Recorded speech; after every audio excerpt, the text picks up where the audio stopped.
Individual freedom is one of the most precious assets we can attain. When we feel it's at stake, we become fearful of the future and of making irreparable mistakes. If there's anything that can take away someone's freedom, it's marriage. I'll explain to you how to deal with it. Dating and marriage. There are basically two types of relationships, dating and marriage.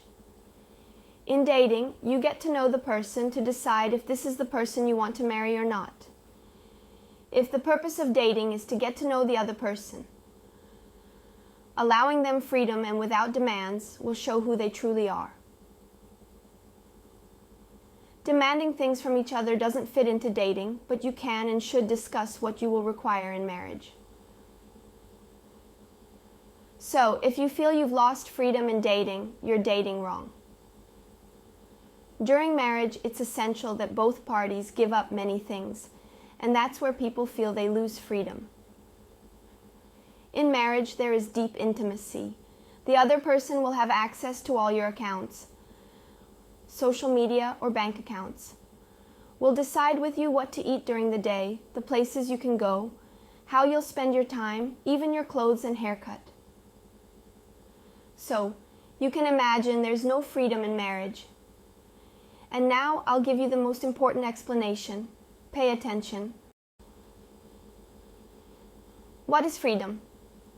If freedom to you means doing whatever you want, however you want, and whenever you want, yes, you'll lose it when you get married.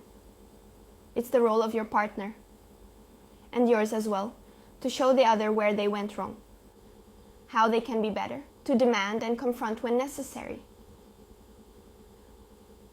Your husband or wife has not only the right, but the duty to demand from you the things that aren't pleasing them, because you married for them and they married for you. That's why the dating period is so important. You won't want such a commitment with just anyone. It has to be someone you deeply love and who deserves all this, someone who reciprocates. You should marry that boyfriend who respects you, wants to take care of you, and cares about your happiness. It needs to be someone who truly gives themselves. Because if you marry someone who loves you like that, they won't ask for absurd things, things that hurt you or that will harm you in any way. Is it worth it?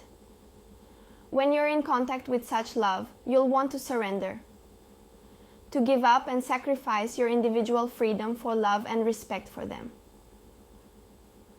Because you are free to choose them and the life they have for you. You'll only feel like you've lost freedom if you give too much before time or give up things because the other wants it, but without seeing the point in it. Anything involving haste or lack of meaning will make you feel suffocated.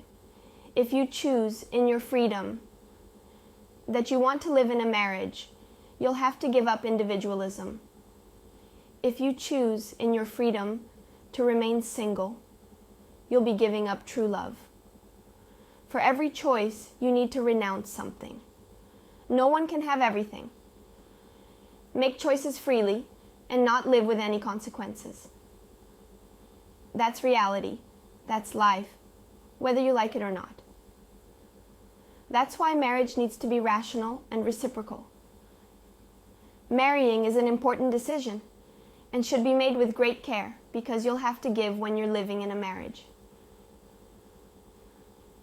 If your marriage is good, you'll still feel free. If you believe you can live an individualistic marriage, know that you're heading towards divorce.